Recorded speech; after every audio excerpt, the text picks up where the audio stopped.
bagi teman-teman yang mungkin sudah terjun di dunia saham sebelum 2021 atau 2021 awal, mungkin tidak asing dengan saham BEPS. Waktu awal kemunculannya bisa dikatakan belum ada setahun.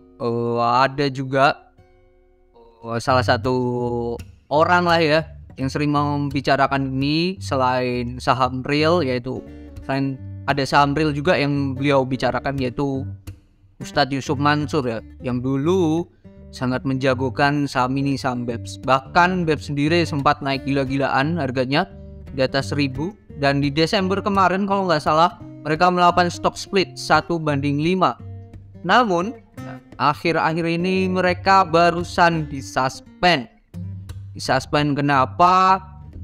Kita akan simak di video ini, kita akan ulas coba ya, apa yang menarik dan juga menarik dalam tanda kutip untuk BEPS. Saya akan coba ulas di video kali ini, semoga bermanfaat dan check this out.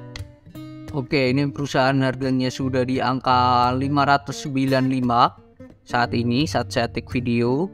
Dan waktu dia IPO, nah ini waktu dia IPO, dia itu secara profil ya, kita cek dulu. Mereka IPO di tanggal 10 Maret 2021 dengan harga 100. Kalau teman-teman hitung sejak buy di IPO mungkin bisa dikatakan soldung 500%, hampir 600. Bahkan perusahaan ini pernah berada di angka 1400, ini kondisi sudah stock split. Sedangkan stock splitnya itu 1:5. Jadi perusahaan pernah berada di angka kalau nggak salah di atas 3000-an, 3000 something. Itu luar biasa untuk ukuran perusahaan baru IPO.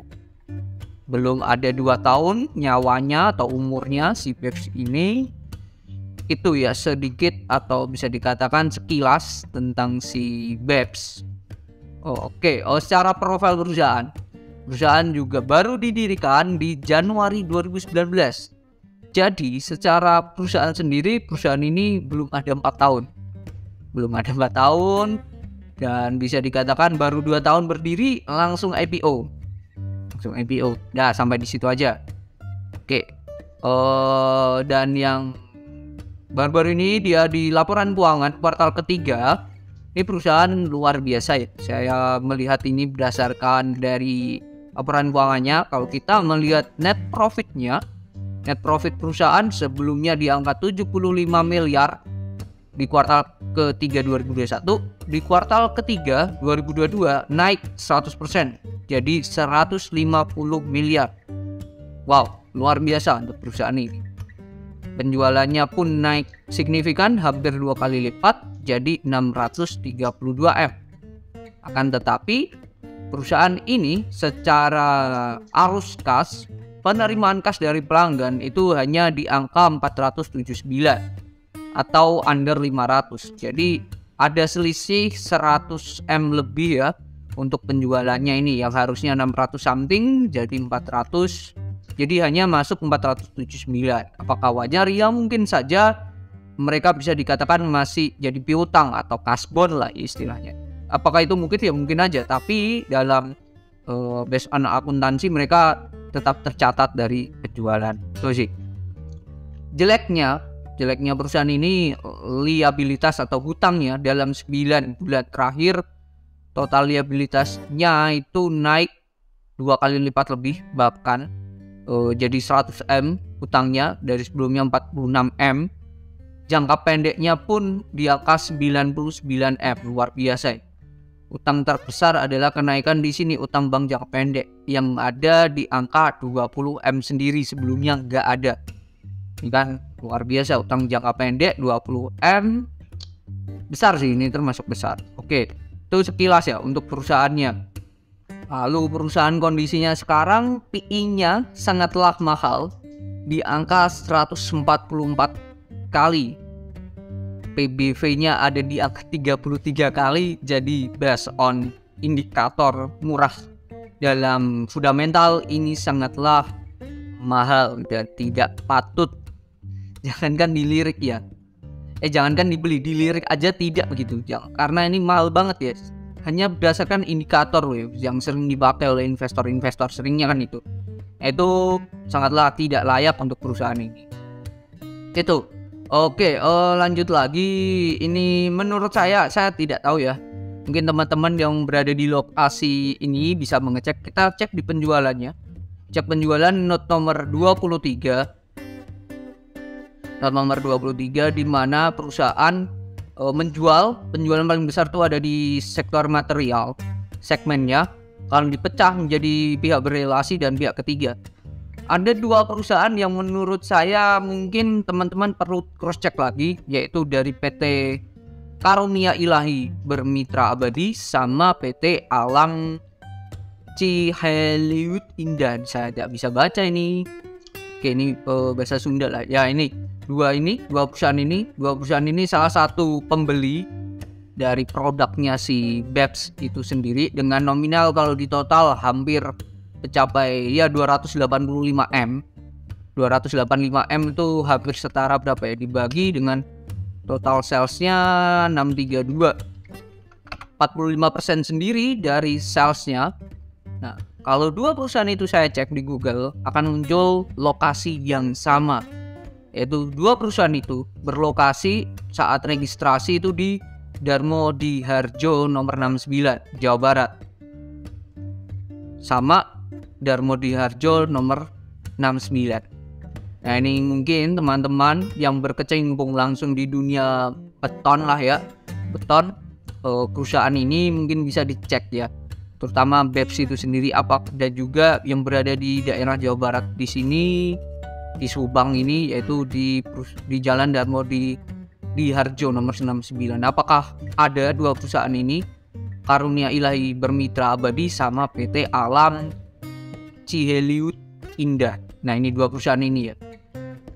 Kalau saya cek juga di Google alamatnya Jalan Darmo di Harjo akan muncul seperti ini. Nah, ini enaknya kita sekarang ya di serba digital, kita cek aja semuanya langsung ya, semuanya langsung di sini ya akan muncul seperti ini. Kayak hanya ruko aja, kalau ini satu ruko pasti nomornya akan beda ya. Nah, sedangkan ini tadi nomor mereka sama. Nah, ini perlu di cross check lagi ya menurut saya ya. Dua perusahaan yang jadi pembeli dari produk si BEPS itu sendiri ya. Itu. Oke, kenapa perusahaan ini bisa disuspend dan kapan sejak disuspendnya? Menurut pengumuman dari BI, alasannya adalah menjaga perdagangan efek yang teratur, wajar dan efisien. Maka dengan diumumkan bahwa PT Bursa memutuskan untuk mensuspend di sesi 2 perdagangan tanggal 18 Januari. Jadi tanggal 18 itu hari Rabu. Sesi 2 mereka sudah disuspend sampai hari Jumat ini. Ini kita tik dari Sabtu ya. Tidak ada lagi keterbukaan informasi lagi. Kalau kita cek juga berdasarkan berita-berita yang ada beberapa orang besar di balik itu yang melakukan penjualan, yaitu satu, BGI menurut saya kembali obral 420 juta saham Berkah Beton Sadaya. BGI ini siapa? Nah, kalau kita cek ke profil perusahaan, BGI ini salah satu pemegang saham bahkan pengendali yang punya porsi 34,95%. Nah, ini si BGI ya. BGI ini melego 420 juta saham. Bahkan kalau teman-teman cek di Stockbit bagian insider, BGI ini sejak awal tahun mereka sudah melego ya, sudah menjual. Sebelumnya di 2 Januari porsi mereka masih 34,95%. Sekarang sudah di angka 33,42. Jadi sudah ada 1,5% yang terjual ya. Mungkin secara persentase kecil, tetapi ternyata secara nominal ya lumayan besar sekali ya. Lumayan besar ya. Itu yang bisa dikatakan ada apa dengan BGI ini sering melakukan penjualan. Tuh. Oke, lanjut lagi di mana ini ada berita lagi di CNBC, pimpinan pondok pesantren jual saham 570M. Ada apa? Jadi PT Berkah Global Investama BGI yang merupakan pendali dari emiten BEPS ini melakukan pelepasan. Ini penjualan ini dilakukan dalam rangka divestasi, yaitu wajar-wajar saja. Dan yang perlu teman-teman ketahui adalah orang di belakang BGI ini adalah salah satunya adalah dimiliki oleh Zulfikar Muhammad Ali Indra, yang dimana saat prospektus IPO beliau ini menjadi salah satu komisaris lah, dan beliau menggenggam ini pemegang saham manfaat terakhir dulunya waktu IPO sebagai komisaris perusahaan kalau BEPS IPO, namun tidak lagi menjabat. Zulfikar sendiri ini adalah wakil pimpinan pondok pesantren. Jadi bisa dikatakan ini BEPS, di belakangnya BEPS ada BGI, di atasnya BGI ini ada pondok pesantren. Perusahaan beton dikuasai oleh pondok pesantren. Apakah nggak boleh? Ya boleh-boleh aja, fan-fan saja. Tetapi agak gimana gitu menurut saya, in my opinion agak gimana. Dan memang dari beberapa orang-orang di belakangnya memang concern, mungkin juga karena hal ini ya UIM mempromosikan BEPS. Mungkin itu sih. Oke, mungkin itu dari BEPS. Dan apakah wajar, apakah menarik BEPS ini? Dan selain itu ya, ada juga pemilik yang lain yang punya porsi yang besar, yaitu Asep Sulaiman Sabande. Ini akhir tahun pun juga sering melego menjual-jual perusahaan ini. Porsi beliau sudah berkurang. Sebelumnya di awal Desember 7%, sekarang sudah di angka 6,8, makin berkurang 6,8%. Jadi untuk BEPS sendiri apakah layak kalau ditanya ya? Dengan harga sekian, dengan fundamental yang ada, dengan hal-hal yang kita tahu ya akhir-akhir ini, meskipun dia sudah habis stock split, pengendalinya menjual barang, kita pasti akan berpikir ya, kenapa pemilik perusahaan harganya makin turun mereka makin jual. Pasti akan berpikir kenapa. Logika dasar kita akan berpikir di saat harga sahamnya rendah, kalau saya sebagai pengendali merasa harga sahamnya ini masih worth it, masih murah, saya akan beli, tidak akan melakukan penjualan. Kalau melakukan penjualan dan harga sahamnya turun, berarti harga sahamnya turun dikarenakan oleh yang mereka sendiri. Jadi apakah BEPS menarik? Lebih baik dihindari kalaupun nanti open suspect. Jadi itu masih banyak saham yang lain. Say no for BEPS.